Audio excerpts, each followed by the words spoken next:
Unfiltered with Bran Otieno and Dongo Gashane.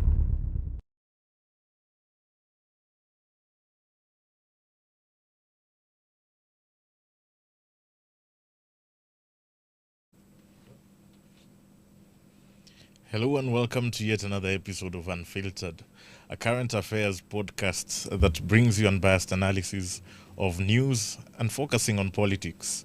There's a lot to talk about this week. We have a guest by the name Jerry Kahiga. Jerry is the national youth leader for the Democracy for Citizens Party. Karibu sana to the show. Thank you so much. I'm Jerry Kahiga, a member of DCP party, and I'm also a national youth leader. I've been a national youth leader for a while now, 3 to 4 years now into politics. And I'm from Nyandarua County, also an aspirant for Women Rep Nyandarua County. And I've been humbled to be invited here today. Yeah, thank you. So Unfiltered comes your way every Thursday afternoon, hosted by myself, Brian Otieno. I write politics for the Standard newspaper, and I host it alongside a colleague here. And that colleague has a name, and the name is none other than Dongo Gachagua. I'm also a political reporter, and we are privileged today to have Jerry here. I think this is our first time to have a lady in the show. We have focused so much on... It's taken us too long. So we're going to discuss, among many other issues, the political situation in the country. And we are going to start off with the revival, the reinvigoration of the Jubilee party. The Jubilee party is a former ruling party headed by a former president, Uhuru Kenyatta. And this is a party that many may argue has its base and roots in Mount Kenya region. But as Jerry puts it, she is a member of the DCP party. Now, from where you sit, Madam Kahiga, do you think that the issue of reintroducing Jubilee is going to bring confusion in the region, where your party leader says that he is rallying people around the DCP party? First of all, I want to say that it's a right for every Kenyan to be in a political party that they wish to affiliate themselves to, depending on what preferences they have. And you cannot dictate people who to follow and who not to follow. And as a party leader of whatever party that it is, you cannot start throwing tantrums that so-and-so is saying this is the party of the mountain. You can wake up and say, this is the party of Africa. You can wake up and say, this is the party of the continent. Nobody's going to ask you. You know, in a competition, when you go, in my life, when I've tried to hustle, I've done sales and marketing. And the means that I use to sell to my client should not be a reason for my competitors to throw tantrums.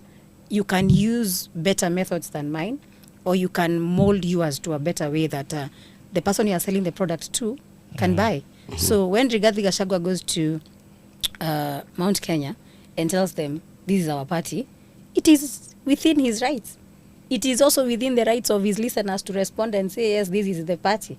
It is also within my right as a member of DCP party, and a very patriotic one for that matter, to wake up and say that Mount Kenya region, DCP party is going to sweep clean. I'm not mandated by Jubilee party or any other party that is purporting to be a party within the region to market them on their behalf, you know. They have members. If you feel DCP is giving a lot of hype that is making you feel shadowed, you need to step up. You don't need to throw tantrums. You step up in politics. Politics is not like a school where you can tell people, keep quiet, let me address the classroom, or give me a chance. It's a grab. Whoever runs with it fast, the better. Whoever can go faster, the better. You know, Jerry, I tend to be a bit slow, and maybe so. But towards the end, you've sort of answered the question I wanted to ask. So, do you think Mount Kenya is, open for anyone to take it? You know, I've always been somebody who loves the Constitution of Kenya, and I've always told people, whatever opinion you want to give, make sure the Constitution is in line with whatever opinion you want to give. The people of Mount Kenya have a democratic right to join any party. They have a right also to leave any party. They can join DCP tomorrow, leave it the next day, join another party. It's their right. They can even be in DCP, decide to trash all other parties. It's their right. No, you know, when you come to engage in the people, we say it's a power of the people. It's their, so it's them. The power belongs to them. We are just people who come and hold, like we can all hold bottles of water here. They can decide which one they want to pick. I can smile at them better than you, and maybe they'll pick mine. So when it comes to if the people of Mount Kenya, it is up to them. And again, DCP party is not restricted within Mount Kenya. We're gonna sweep clean Mount Kenya as a block. The other regions, we're gonna keep up competition. Even in regions where they are said to be ODM regions, we will have candidates. We have a candidate in Malava. You can imagine. We have a candidate elsewhere. Every by-election that is going to happen, Yes, whether but, it is a region of Baba or not, whether it's a region of the president or not, because when you register a party, you don't go into agreement with every other party that you have founders, we have demarcated this area as ours. There is no region according to no ORPP that says this is a region that belongs to only this and this and this party. Yes, probably before we go to Malava, let's come back to Mount Kenya a little bit, because your party leader has been accused by other leaders within the opposition of trying to be a dictator. And I like your point that there is freedom of choice. There is freedom. People can associate themselves with the party of their choice.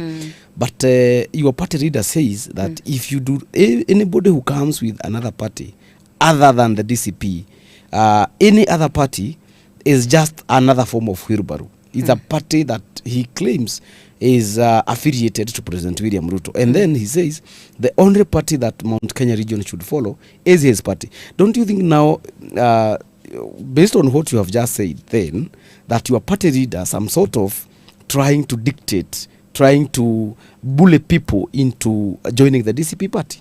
You know, there has been a notion in life that anybody who boldly says what they want is a dictator.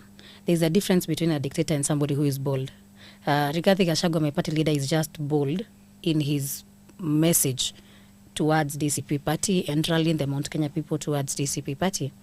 And sadly, the other leaders who can't keep up now want to throw tantrums left, right, and center, you know. And I keep saying one thing. You see, there is what you call politics. In a certain perception, there is what you call upholding the constitution. You cannot, we are in opposition. Me, I've been in opposition since 2022 when Azimio lost, because me, I was a supporter of Azimio. And that time I was in Jubilee. And I can tell you one thing for a fact. When a party does a ruling party for 2 terms, we have had PNU, we've had Jubilee, chances are they don't survive the next election. It's only ODM that has challenged that status quo and has gone beyond the first, second, third, fourth regime. What I can tell you is that when you talk about somebody being a dictator simply because they don't allow their friends to come eat their meal, that's not a dictator. I am simply protecting my territory. You know, just because we are friends does not mean if you ask me for 100,000, I'm supposed to give you 100,000 as a kutoa. Naweza kakupea 100,000 na nikwambia utosheke na hiyo 100,000. And then again, politics is not a game of give me, I give you. It's literally who can take. It's not give.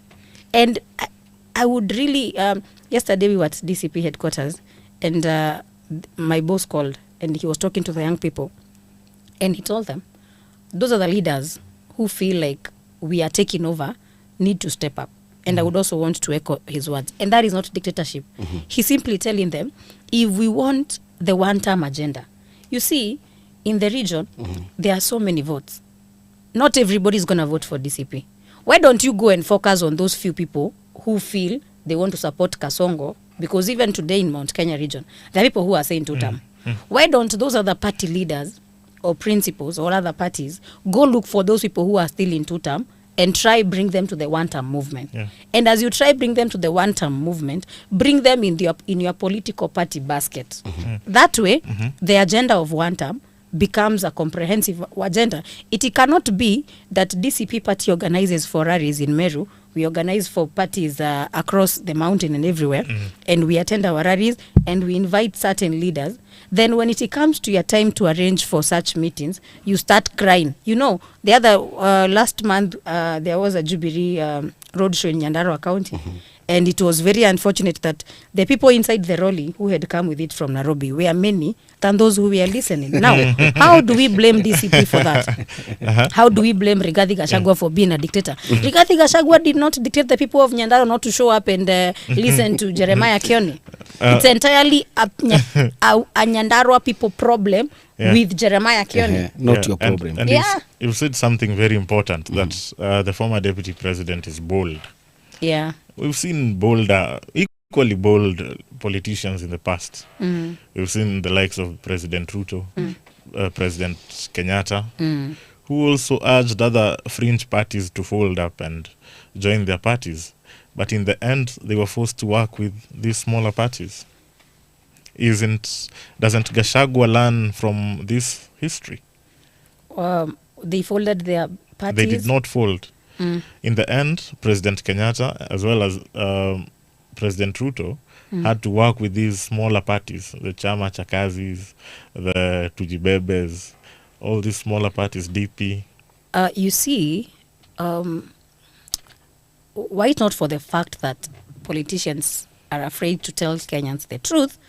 When you go and decide to fold your party, kuna Kenya ulipangwa, you know? You just don't tell Kenyans ulipangwa.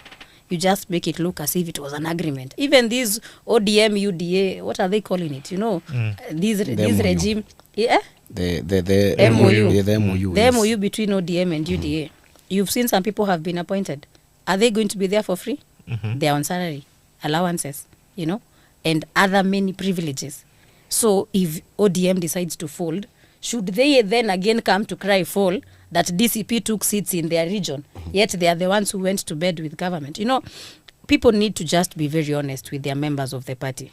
You know, you need to tell people, me as a party leader, I've met the other party leader and we've thought of merging, but we don't want to call it merging out there. So we are playing along with people. So also you as members play along. And that is why you find Jubilee is divided. Because if you look at when we go to rallies, you will find the chairman of Jubilee in our meetings, and he stands up and recognizes Rigathi Gachagua as somebody who is doing a good job. On the other side, you'll see videos and TikToks of Kioni seated somewhere outside his office with 2 or 3 people behind him telling us what Rigathi did in the year 19, I don't know what, telling us their candidate is Matiang'i. Then the next day, we hear Matiang'i has been hosted and he's saying, I'm not part of any party. He's going to form his party. Now, it got to a point that I also told people, at this point, Jubilee as a party needs to put its house in order. You cannot be 2 people are speaking differently. Yeah. The third one, you heard what Murathe said, that if Raila... They are contemplating... they are contemplating on supporting him. Yes. It's not even contemplating. He should say, we are supporting Raila to continue supporting Ruto, because even us as Jubilee, we are on the way there, you know. Now, this is the question. We have now, former President Uhuru Kenyatta now comes in. He chairs the National Executive Council's meeting, and yesterday he issued a notice for the National Delegates Conference, Special National Delegates Conference. Now, based on what is happening, and Kioni has been perceived as an ally and a staunch ally for Uhuru, for that matter. Don't you see then that this issue of Jubilee Party versus the DCP is going to cause division between former President Uhuru Kenyatta and former Deputy President Rigathi Gachagua, who are the sons of this region, and as a result, bring divisions, and by the end of the day, the focus of what you have termed as one term may even lose focus, and Ruto apitie katikati. The Uhuru Gachagua division. You see, I cannot first of all speak on behalf of my party leader in terms of their friendship and their division. I just want to speak like Njeri Kahiga, what I look at it at. You know, you cannot tell me that Uhuru Kenyatta had a whole day to go around akionyesha ile mabati mpya imewekwa State House, zile tiles wamebadilisha, zile vioo wanapaka rangi na zenye hawapaki, and you won't tell me it was literally just that. You know, there is what in politics I tell people, don't focus on what they show you. Focus on what they did not show you. Don't focus on the photos and they were outside at you standing or walking along. Focus on what they were speaking that is not in that audio, because the audio has a background song. Focus on what they were saying as they were laughing and throwing each other like buddies. That is what you focus on. And I tell people one thing, you can't prevent a politician who have been enemies in public for them to be friends again, because people work with their interest. If the interest of Uhuru Kenyatta and Jubilee Party will be handled by William Ruto, we as DCP have no choice but to let them be. We as the DCP party, what we've always maintained and said is that we have no business with this regime. We have no business with a regime that kills Gen Z. We have no business with a regime that labels young people as terrorists. We have no business with a regime that has time to deal with everything else, but not the fundamental issues that need to be dealt with in this country. So if Uhuru Kenyatta and you know, they got a win of their case just the other day. Then we see them in State House. I'm not sure how many meetings we've had before of because why Uhuru was in State House is for that peacekeeping The DRC. that, DRC yes, conference. but you won't tell me since he was given that mandate they've not had any other meetings, and this one had to be this public and all cameras on. Then the next day we see him at a Jubilee on Skype, or I don't know if it was Zoom. So what Then again now you've gazetted delegates. You know, mambo ingine, you know, what do you think they're not saying? Yes. we in Kikuyu say, tumadhomagira bahasha. We read them when they inside the envelope. Some of these things you don't need to be told. As you know. But Njeri, I told you I tend to be a bit slow. Now you see, you want me to say it as it is, and let me tell you how it is, because it's going to play. Yes. I'm not sure how it plays out, because wanasiasa ni wale wanaweza fika kwa meza, huyu alikuwa amesema atakuja na maji lita 2, akakuja na lita 1, so I'm out of the deal because my deal breaker was the 2 liters of water. So whatever Uhuru is planning to do with his party, we all know that if Ruto did not want it to happen, he would have ensured Jubilee stays in courts until 2027. The fact that he let go and kina Sabina, by the way, remember Sabina and Kega are still not suspended from Jubilee. We would expect normally they would have suspended. Gloria is already home because she did not, I don't know, do what he needed. She appeared in Matiang'i's meeting somewhere. But surprisingly, Kanini and Kega are still in power, you know. And you can see Sabina publicly saying, Uhuru amepigia Ruto, wako pamoja leo. So some things you really not need to be told. But I can tell you one thing about Kenyans. Kenyans can sniff a betrayer from afar. Kenyans can sniff. Jerry, are you calling somebody Uhuru a betrayer of the region? You are the one who called him, not me. Kenyans can sniff when somebody wants to play games with them. And I can tell you one thing. Imagine, me, I was in Azimio. I was a member of Azimio, and I really supported. You voted for Raila? Yes. My first time voting, I voted for Raila. You can imagine my first vote ever you in voted life. for the first time in 2022? Yes, I voted for Raila. And you can imagine, when he was the president, he could not rally the mountain behind him when he had all the state machinery. Then they want now to purport and sell fear to DCP that, oh, if you don't follow us, oh, if you don't do what. If when he was the president, mountain stood and told him, our decision is this. I need them to know as Jubilee Party that even today, whether they support the one-term movement or support the two-term movement, the people of the mountain will make decisions on their own. And the people of the mountain have a tendency of not caring whether you're in government or not. They will do what they feel they want to do. And you even had, that time, Mount Kenya was very notorious of even saying, we want that thief. We want that thief that they are calling a thief. We want that thief.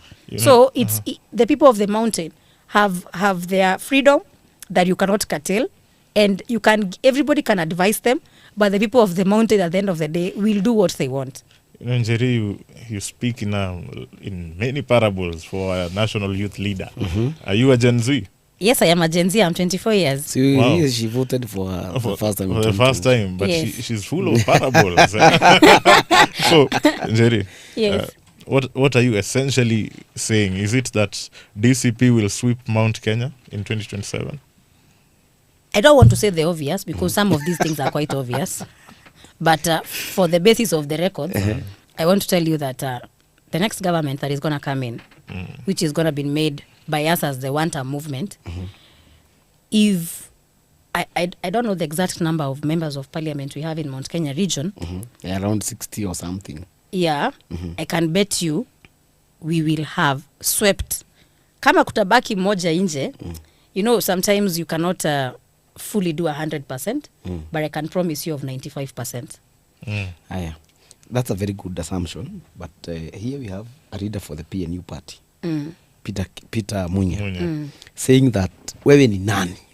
You want us to submit to one party. Who are you? Then we have Kioni. And then... but you cannot place Kioni and Munya in the same sentence. Okay, we have Uhuru then. Because Uhuru is a party leader for the Jubilee party. Yeah. And from what I'm picking from you is like there is already a declaration of war.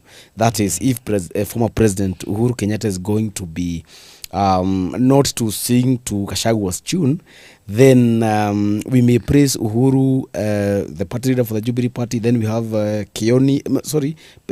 the party leader for the PNU party. And with all these, because I still believe they have some followers. Uhuru has followers. Yeah, don't you think Uhuru has some followers in Mount Kenya region? I don't want to think, because the last time I thought he had, data said differently. And you see, we should always rely on data. You see, Martha Karua, in her own polling station, we did not manage as Azimio to get high enough votes. Yes. In Gatondo North itself, we have an UDA MP. You see, that is why I'm telling you, we need to rely on data. 800,000 votes. Raila Odinga, including you. You were persuaded by Uhuru Kenyatta. Yes. Yeah. Those 800,000 we are persuaded by Uhuru Kenyatta. Yes. How many were persuaded by Gachagua? How many votes did we have to UDA to Ruto? What is the number? No, what was the number? Who introduced Gachagua to Mount Kenya let's region? just Isn't it Uhuru? Let's go step by step. 800,000 went to Raila. Yeah. Courtesy of Uhuru. How many went to Ruto? 2.8 million. Courtesy of Gachagua, Really? the Not deputy really president. Gachagua. Not really. Listen, Really? let's be I very think honest. Ruto- Let's be very honest. Yes. We all know that Kindiki was the most preferred MP by the other MPs. But for whatever reason that it is, Ruto felt, I can't pick Kindiki because of certain reasons. Do you know, I was very confident that the debate between Martha Karua and Gachagua, I was very confident by the way we are mopping the floor with him. The Gachagua that came for that interview to date is something that I am yet to understand. We have to be very honest. You can deny Gachagua every other glory, but you have to give it to him. He was able to rally the mountain.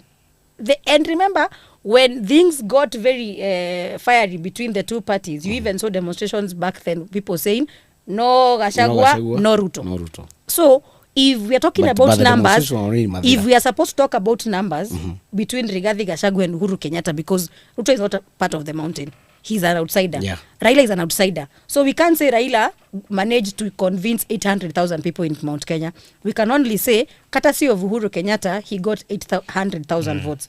But also, in the same weight, can we also say that courtesy of Rigathi Gachagua, Ruto got 2.8 votes. So when we talk about numbers, we have to understand where we are both coming from. And that is why I told you one thing that I know. It is in public domain that Rigathi Gachagua has said very well that they sat down and squared their issues out with Uhuru Kenyatta. And he has always maintained his position in saying that the agenda is one term. But then again, the main agenda is one term. But this one term needs political parties. You know, when we fought for multipartyism, we did not fight because we wanted it to continue being the same way. We wanted people to come with their parties. But in that same light is where ORPP made it very clear that people have to work towards getting members. You cannot expect Rigathi Gachagua right now, he's in diaspora. He has not been sleeping for the last 2 months. And Apiga left, right and center. But they maybe have not been present since Rigathi Gachagua left. Do we have any party leader who has gone for a show in Mount Kenya since Rigathi Gachagua left? The laughter tells you none has gone. So, but trust you me, the moment that Rigathi Gachagua lands in this mid-month, he will go to do his rally. Now you want us to discuss about somebody who is doing rallies left, right and center, and the people who are purporting to say that he's a dictator are in their houses. There was a tour that was cancelled recently. From Meru. Why didn't they cancel it? I hear Gachagua bulldozed and he was in so America. difficult. What do you mean? What's the end game for? So Rigathi Gachagua alienda na watu wa Meru I hear wakatoa so. watu Meru. Here he used some Matiang'i of, himself akawacha tour akajoin Rigathi Gachagua abroad. Sasa mnatetea watu wenye hata hataki kutetewa kwa nini? What is Gachagua? Now let me understand. Nimekukataza ufanye. You want to say ni Gachagua alikataza hiyo meeting, right? Then Matiang'i akakubali kukataa na akaamua kumfuata. No, now who is the problem? Mwenye alikataza ama mwenye alifuata, mwenye alimkataza? So we have to be very honest. Rigathi Gachagua left for the US and we should have expected. Why did he go to the US? It was planned. It was planned for him to go meet the people in diaspora. What does he expect to achieve from the US? You know, the diaspora, the last time they voted, we have like 3 million votes there. We got about 2,400 votes from the entire diaspora. That is because the parties that were there back then used to look at diaspora people just like ATMs, because we are the first party to have branches and functional physical offices in diaspora. So far, I think by yesterday or is it today morning, we had done another one. Yesterday. So how many are they? By now I think there are 3, if not 4. And I can tell you one thing for a fact. You cannot complain about somebody being so hardworking in their job simply because you are lazy. So because let me understand, Rigathi Gachagua has been away for 2 months, but the delegation of DCP, me, kina Senator Metho, Senator John Yoto, kina MP Ngogoyo, Jen Kihara and everybody else, mheshimiwa, we've not been sleeping. Boss alienda lakini wafanyikazi wake tumekuwa tukienda misafara na kuna party leader ako within Mount Kenya kwa kwake kwa nyumba. You're saying the 3 million votes in the diaspora. I'm saying the number that is in diaspora is a number we can't ignore. But the former deputy president doesn't seem interested in getting the entire 3 million. He's mostly focused on galvanizing a section of the diaspora. You know, now mostly that who have their origins in Mount Kenya. You know, that is now your assumption that it would be wrong for us to crucify him with your assumption, because the day before yesterday he sat down with the Kisii community. I've seen him sit down with the Tawe community in the US. So I don't know how the Tawe community and the Kisii community and the Kikuyu community still remains to be the Kikuyu community in the US. And again, remember, people in diaspora do 2 to 3, 4 jobs. So he's even, why he had to take that whole time is because he's not able to meet everybody. Najua huku ndio tunakuanga na masaa ya 8 to 5. Huko watu wanafanya kazi full time, and he needs to sit down with people across, and that is not his last tour. It was his first. He's going to do tours across the globe. Anywhere that we as a party feel we have Kenyans. Because trust you me, uchumi kiharibika Kenya, the person in diaspora suffers more, because if they used to send $100 na inafanya vitu zenye anafaa kufanyiwa kwa nyumba, now when he sends the $100 anaambiwa it can only do what $50 used to do.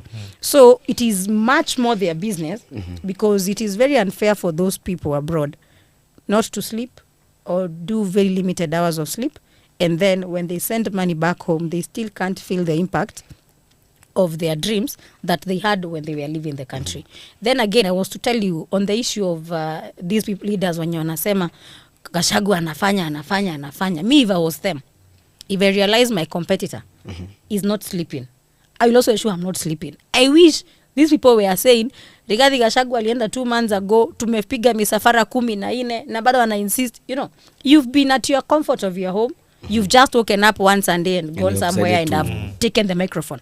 The person you are addressing amekuwa diaspora tour. Ako busy. Watu wake wako hapa mashinani wanaendeleza na.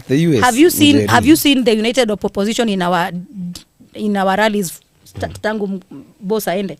They've not been there. So are you saying then you have depicted them as lazy bones who are not equal to the task? So what happens if the formula to pick a presidential candidate doesn't pick Gachagua, the hardworking man who does not sleep? You see, I'm not calling them lazy. I am simply looking at them and asking, why would you be complaining somebody who, because he's working and you are not? You need to wake up and work. You see, Rigathi Gachagua, whatever he's doing it for DCP party. DCP party, he is our presidential candidate. And it is within his right to be a presidential candidate. You know, whether he's cleared by court or not, he is our presidential candidate as of today morning, as of right now. You understand? Whatever happens towards election is a whole different ballgame. But a presidential candidate has governors, MPs, MCAs, and everybody else. You know? So right now, whatever energy he is putting in is not only for him to be a presidential candidate, is for him to ensure when he's going to be in government, he's going to also have a team of members of parliament, a team of senators, governors, and MCAs. And you cannot tell me you want to look for members of parliament and you will not look for the presidential candidate. It comes as a package.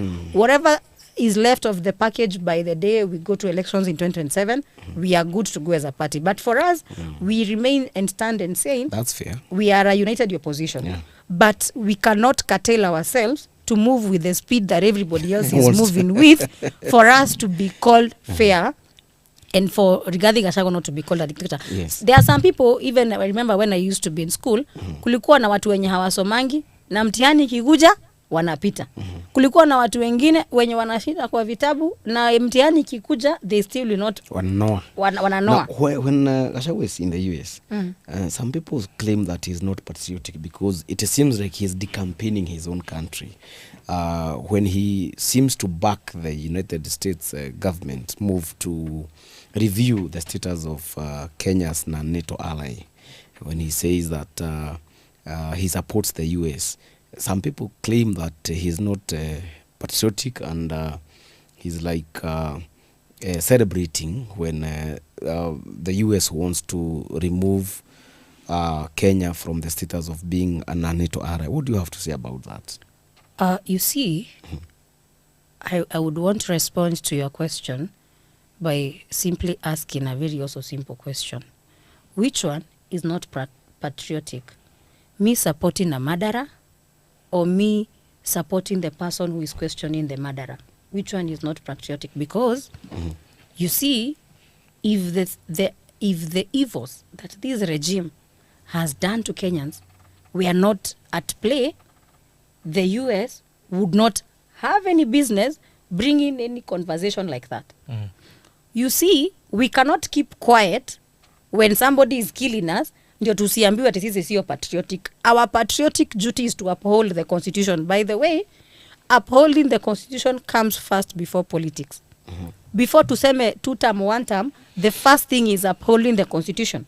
So if we're going to uphold the constitution, we have to ensure that anybody who is doing contrary to the constitution is brought into book, and whatever repercussions that brings needs to be embraced, because we need future people like him to understand the risk that they bring to us as Kenyans when they kill people, when they curtail people's freedoms and rights, when they go beyond their mandate in the constitution. You cannot be very proud of us as a country and us as leaders when we hide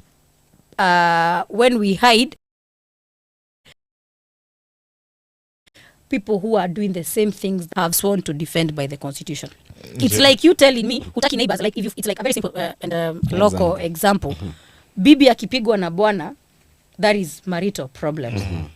Them bringing them out in the public, some people will say that woman wanafaa fichilia bwana yake, wangesolve nyumbani, but this woman is speaking out against GBV. So is it okay for us as Kenyans to keep quiet about GBV simply because we want to be seen our families are stable? Njeri, that is what you are trying to ask me. Njeri, you've been reading my mind throughout the show, because I just wanted to bring that example of an African setup. Yes. But Njeri, what Gachagua is doing is a child in one home, watching as their father is beaten by another man. And if the father beats the mother, should the son continue keeping quiet? Just a minute. the neighbor is beating up your father and you're supporting your neighbor, gonga kabisa. Yes, if that man has been violent on us, so you morally join efforts. I will join efforts with him, because I don't also want to be the wife who is being, because if I defend GBV today because it's my father doing it on my mother, tomorrow I'll get married and my children will support my husband to fight me. But the reasons hatuwezi fichilia muuaji ndio kitu watu wazuri. You are saying that you support. No, I was in terms of the practical example of the father beating the child, I may support her, but I have another example. For example, this room is we are fighting, and because we are fighting, somebody decides to burn this house. So which is logic? To improve possibilities of solving the solution or burning the country. Remember, some of the gains of the Kenya being a NATO ally is the military access to military equipment and loans, partnerships in research. Between Kenya and the US. No, but when you don't look at it in a bigger picture, because if there is a murder as you claim, it is one person, it is not the whole country. Kenya borders some countries that are at war. Some of these benefits, you, I, and other people would benefit. Now, when we now crucify the whole country because of mistakes of one person. It's not a mistake of one person. It's a mistake of the government, because the person. But this government has a leader. Now, right? you see, first of all, unajua, I saw a Gen Z the other day in court say that he does not know anybody by the name William Ruto, and whoever the William Ruto is, akuje kotini aseme ni mimi na I am the person who is suing this guy. You know why that is getting to that point as a nation? Because we have a regime that wants to hide behind investigations, but skuma Gen Zs towards a certain corner. You see, these things are not done by an individual.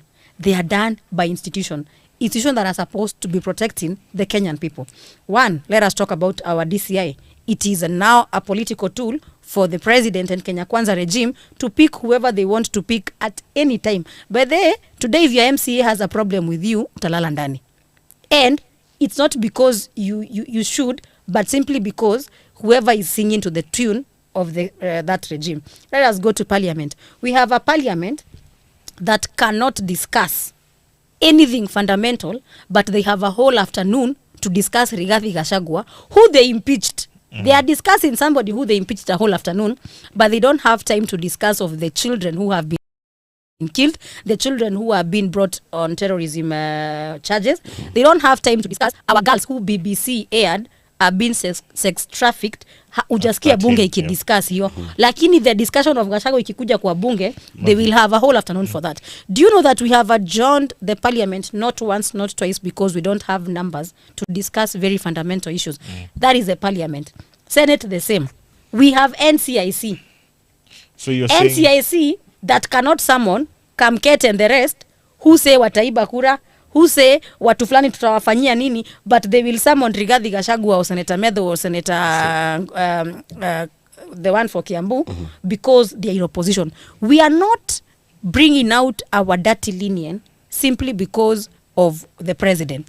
We are doing it because the institutions that should be helping neutralize these issues that Senate of the US wants to discuss have also become an extension of the executive. So to add on to Gashane's point, so you want the house to burn? You see, because we don't want the house to burn. We simply want the whole swamp drained. If the problem in Kenya Kwanza regime is in the parliament, is in the Senate, is in NCIC, is in the presidency, is in every other institution, we will have to drain the swamp, because you cannot tell us to hold our horses and not let go our benefits, lakini mnaendelea kutax wa Kenya. You see, if we can agree that Wakenya wasiendelea kutuzwa ushuru until haya mambo ya kuwe sorted, That's okay. But as long as you continue taking our taxes, you continue flying in choppers. Do you know it's only in Kenya where we can Uber around in choppers to deliver guns for them to deal with young people who are in demonstrations. But we don't have the same chopper to deliver food for people in Mai Mahiu when floods come up. We need to take responsibility as a government. And as Kenyans, we cannot hatuwezi nyamazia gava yetu itumalizie ndio tusiambiwe sisi ni wabaya, we want to burn down the whole house. It's not if when Kenyans wakati ambapo Uhuru and Ruto were taken to ICC, it was not any different thing from what is happening right now. And in fact, we are on the route of the next ICC case because these things have to be tabled. You're taking ICC to one individual, Jerry, right? Yes. Who is going to come on board with all these people? Now, what Gachagua is doing there, somebody may propose, if Gachagua and the company think that the president is to blame for the issues that are happening in Kenya, the US can be asked to impose sanctions against him as an individual because the backstop. No, you see, when you're a president, you have the mandate. Exactly. Given to you by the Kenyan people. That's the point. And the institutions that are helping you deliver these kind of injustices to the Kenyan people. You know, tunasemanga, I'm one of the people who says when I go to parliament as a women rep of Nyandarua County, I will ensure the CS Interior, who were there on any instance that the young people died, is going to be brought into book. Na akuje na wenzake wote wenye walikuwa hiyo line ya power. Because let me tell you, I heard you say that Kindiki will be the first person to be prosecuted. Yes, because he was the CS in 2024 for Interior when the first Gen Z maandamano casualties lost their lives. That person akikuja kama CS will have to bring the chain of the people that he was ordering around. He will come with a chain of those who were in command, those who were in responsibility. We will narrow down to even the officer mwenye alitoa bunduki hiyo asubuhi. We need everybody to take personal responsibility. Mwenye alitoa bunduki asubuhi akapatiana, ule OCS alipeana orders kushutiwe, ule OCS alipeana orders. We will go line to line to line with each one of them. If we don't do that, then we are leaving it to wanasiasa watakuwa wanabebanga blame. You're prosecuting different issues from what is in, the US. We can't ignore the fact that the US obviously is mostly concerned about our relationship with China. Yeah, and that's why they want to review our alliances. But listening to the president yesterday, it was very clear in saying that China has accepted to our exports, our imports, or rather our exports, tariff-free. They have accepted to remove tariffs. And the US is imposing tariffs on us and many African countries. The US stopped funding for the USAID, which, ran an entire industry in Kenya. So the US has not been entirely good to us. Why should Gachagua be out there, backing them up? Those are things that William Ruto says to look like a good person, because initially, if we go back to what he said before he was elected, alisema hatakuwa anakopa. He even said hatakuwa anachukua loans to, and let's go step by step. Let's go step by step. Let's go step by step. You see, haiwezi kuwa when you want us to believe you want us to cite this certain issue, but the whole time you've been lying to us. Whatever Ruto says on whatever Ruto says and whatever is usually happening are two different things. And simply because he said it does not mean that is a fact of it. It's not that Ruto said it. What I need to maintain, even Beijing said it. What I need to maintain is moving tariffs on avocados, on tea, on Kenyan tea, avocados. What we have to understand in this situation is that I believe as a patriotic Kenya, I need a nation that works for my interest. You understand?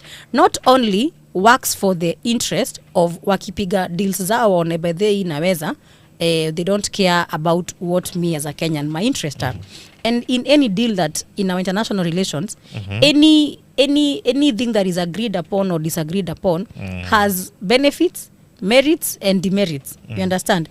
If us benefiting from a certain country is demeriting our relation with the other country, then we need to work on our international relations. Remember, we're in a country whereby today if you go to town, you can find not less than 10 or 20 Burundi, Tanzanians hawking in the streets. But it's just recently when we had Tanzania president declare that we are not going to allow Kenya and other countries to come do certain businesses in our country, you know. And we as a country, did we respond? We are yet to respond to that, right? No, we did. And we are yet to respond to it legally, because if we were to respond to it, if it is nip and nikupe, tit for tat, then we should also be seeing it happening in our country, you know. But it has not yet happened. And maybe they are going to go sit down and come to an agreement of that. What I have to say about Mudavadi said they would do no, even PS for EAC, Madam Dr. Caroline Karogo petitioned the EAC. The problem with our country ni kusemanga tu. Wale washaeka mikakati to ensure nobody is going to register a business. As we are petitioning, we are asking, we are so doing rallies. Do? We also need to implement it here in our country or decide to make a decision that can be done. Unajua wao washafanya. You want us to retaliate? Not retaliate. Instead of petitioning. We don't have to retaliate. Yeah. Whatever actions we are going to be taking, we need to ensure that our neighbors are not way far ahead. Unajua the problem with Kenya, we have task forces for everything. By the time our task force ziekwe, Raila anataka mtu fulani akae kwa hiyo committee. Whoever wants, so our politics end up diluting the initial engagement that we had. So for me, in terms of the US and whatever demerits and merits it brings, my position as a young person is that we cannot be selfish simply because today we are looking at it at the point of it's Ruto. Tomorrow, the same, if whatever outcome comes from it, tomorrow, if another president who is better comes into place, you know, there's nothing that is cast on a stone. Countries have had deals before, dissolved them, come to an end, ama wakakosa kuelewana. They have a way of handling agreements that did not were not azikumalizika venye zilikuwa zinafaa kumalizika. And I'm a believer that simply because it's Ruto there today, hatuwezi tukasema ati tusikubali US, tusikubali. No. If they feel we are not playing the end of our bargain, whatever is meant to happen should happen. Because pia sisi China wametuambia watafanya. Wakifika katikati wakose kufanya, what are we supposed to do? Exactly. We are supposed to remain under their masses. So kama kuna mtu hakufanya his part of the bargain, kama nilikuambia for me to be your girlfriend, you have to pick me up every 6 in the evening and bring me a bouquet of flowers. Usipoleta, I am allowed to stop being your girlfriend, right? Na yes, na wewe ukifika unikose, you have a right of saying I no longer want this. So tusiangalie tu from our side what we are losing. Let us also check. We've been enjoying benefits and privileges without playing our part of the bargain properly or according to the laid down guidelines that we are given in the agreement. Yeah, that's a very fair point. Yeah. You know, it would be a travesty to have a Gen Z in studio and not discuss Gen Z matters. Yes. And Jerry, when you analyze your politics at DCP and analyze, you know, you say Gachagua is a presidential candidate and analyze his chances. Do you have Gen Zs in mind in the numbers that could help, you know, Gachagua become president? You see, me, I'm a member of DCP party. And even before I became a member of DCP party, I was one of the very vocal youths who went to every media that invited me and said that impeachment of Rigathi Gachagua was a bad decision. And you can see this government also has agreed it was a bad decision. You've had even their own Kenya Kwanza aligned politicians say, wangejua itakuwa hivi, they would have handled it differently. Because I am a believer that not everything needs full throttle engagement. There are things that you can just look aside, give it time, and handle them better diplomatically. There are also things that me as a person and as a young person, I live now in fear. Because today, as a young person who is very vocal in politics, today if somebody approaches me and they tell me, I want you to be my deputy, I will not even allow them finish deputy what? I'll say no. Because we've reduced the capacity of a deputy president, deputy governor, to be under the mercies of their bosses. And when we talk about the capacity of somebody being a president, anybody who is above, is it 27 years? No, 18. No, a president. 18. As long as you're, qualified to be an MP. Yeah, but you have to have a degree. But as long, is it really a must? Yes. There was a ruling. Presidential, you have to have. There was a recent ruling, I believe, by the High Court that said that these academic qualifications were, okay, discriminatory. let's even do with 18 years. Yeah. You see, anybody who has been a member of parliament, anybody who has been akatoka deputy president, MP straight to deputy president, is not somebody that you can ignore in politics. For whatever, whether you love him, hate him, you have to give him for being a politician who knows how to play his game. Yeah. And as an aspiring women rep, when I listen to him talk and he tells me the stories, I am making sure that whatever mistakes he did, I don't pick them up. I pick up the things that he did rightly, And so when you ask him, you ask me about his capacity, I will tell you he has the capacity to become whatever he wants to become. Because this is somebody who was a first-time MP, first-time deputy president. That is somebody that has a capacity to be whatever they want, that they set their mind to become. On my support to him, I will support him 100%. Easy. And when you play the Gen Z factor in the presidential ballot, again comes the democratic right of everybody to decide who they want. Remember, we can all in unison say we want one term. But again, when we go to the ballot, we are going to remove William Ruto. Whoever we place in power is a personal decision that everybody is going to make. That's very sure. We can have a united agreement, kutoa Ruto. Whoever everybody else votes for as president is a personal decision they make at the ballot. That is. And for me, my party leader, why I so much stand up and say I believe in him as my party leader and as somebody who is capable to be a presidential candidate is because when you join a political party, you look at what they stand for. You look at how they behave. How do they run their game? And you agree to also join them because you are proud to be associated with certain political affiliations and decisions.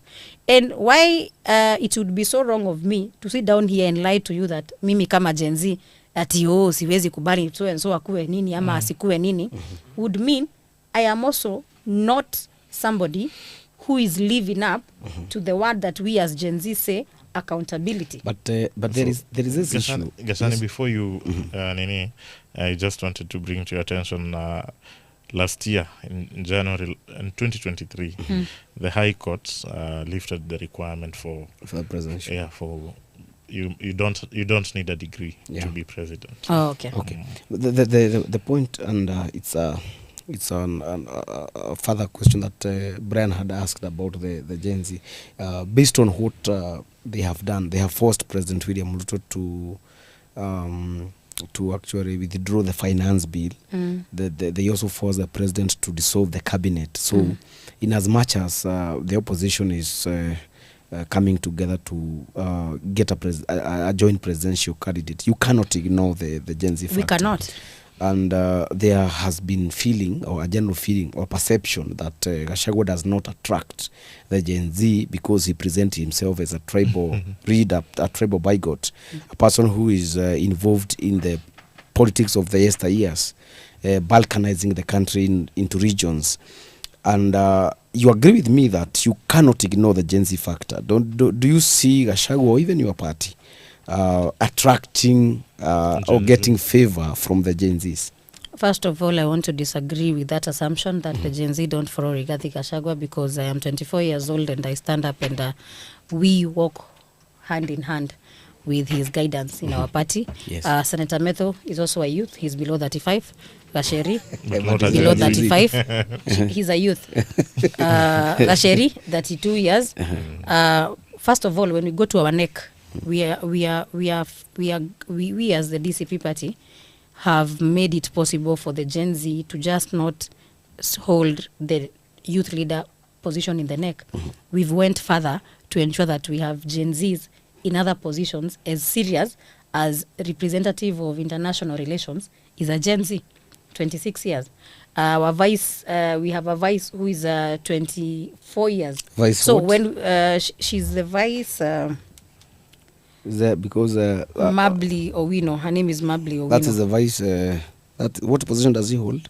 We have very she's a vice to this kichwa yangu inapotea.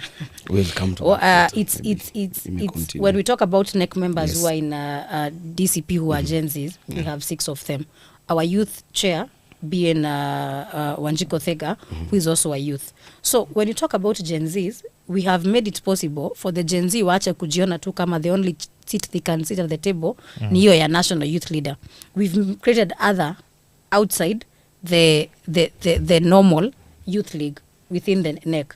And secondly, when we go to our meetings, I've not seen anybody with a walking stick in our meetings. Any meeting that we do as DCP. Naonanga vijana barobaro, vijana ambao wanasema 10 bora, 14 supu. Are you saying the party does not attract people who are able to do differently?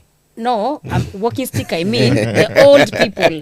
Where have you seen people with walking sticks? Walking sticks. That is why I'm wondering, nasema DCP na majenzi. You see, you're talking about youth meetings. Youth meetings. Oh, yeah. In our youth meetings, mnaonanga, yes. we like yesterday we had youth meetings. We had numbers of the Gen Z and the young and the youth. Okay. You see, one thing I can tell you for sure that I am very confident about Rigathi Gachagua and the Gen Z is that Rigathi Gachagua will listen to the Gen Z. But Gen Z, whatever the Gen Z are going to tell Mzee, Mzee will sit down, analyze. Gachagua. His Excellency Rigathi Gachagua. Gachagua is still a young man. He's going to listen. We use the name Mzee to show respect. Yes. You see, our slogan is kusikiza ground.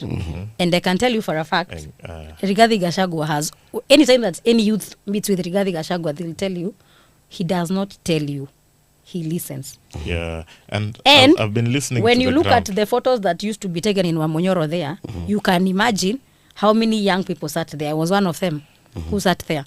And he will give you 2 whole hours, akusikize. Then when you are done talking, he will tell you, if that is what the youth want to do, in my experience, I think this is how we can ensure it's done.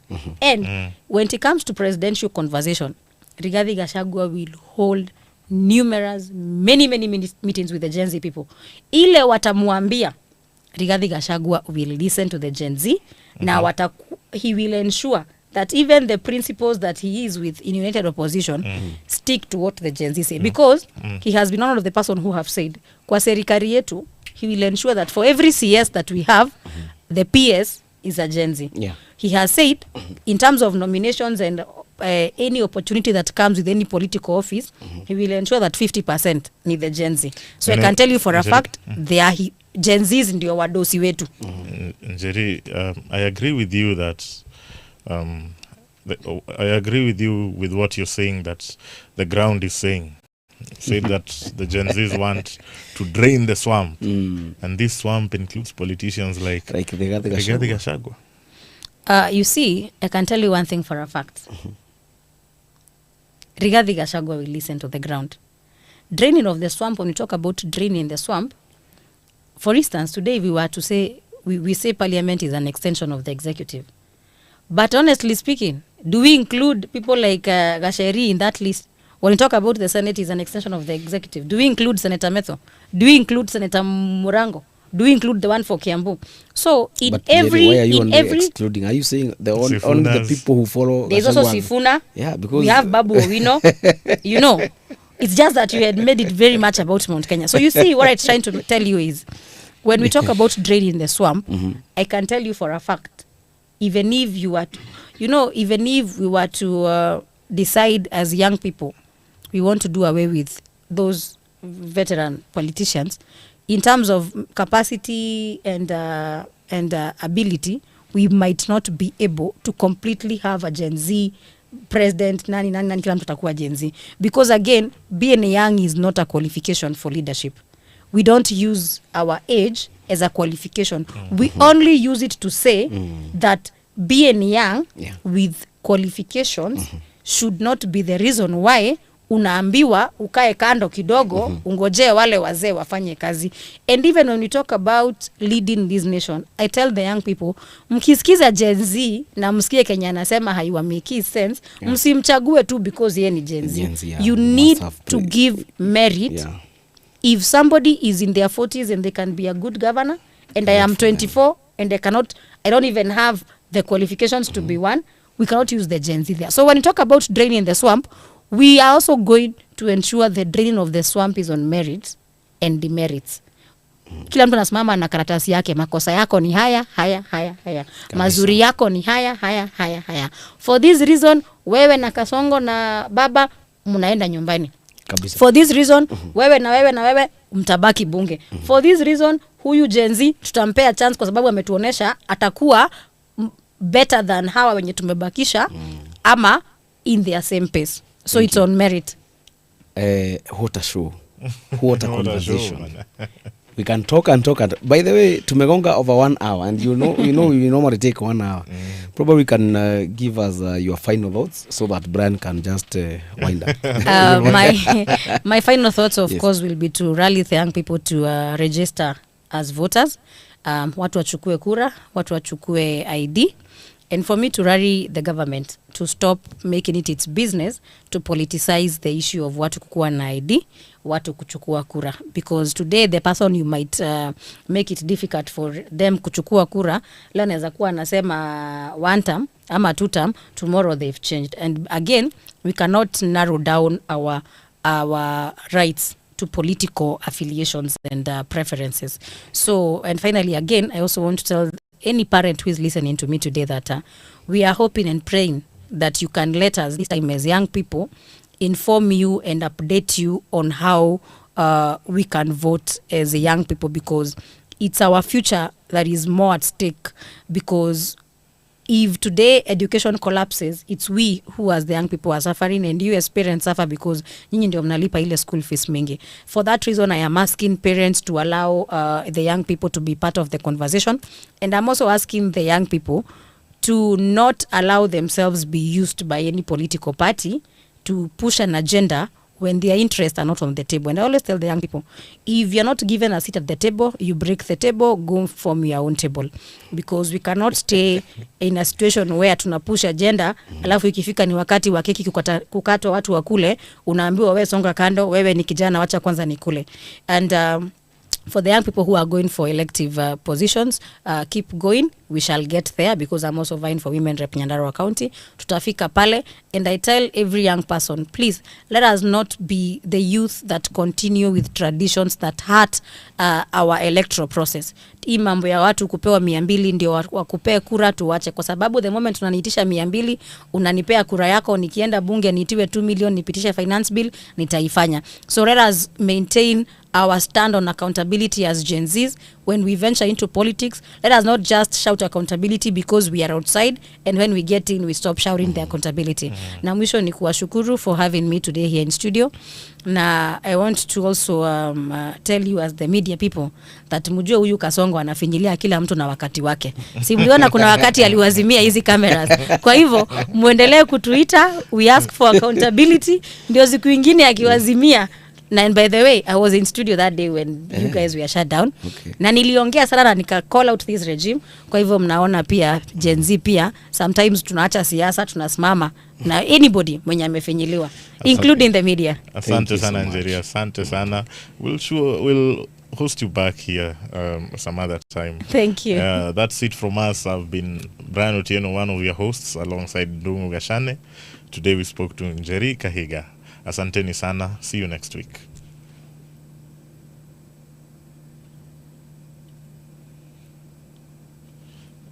Wana imekimbia bwana. Sana. Hey.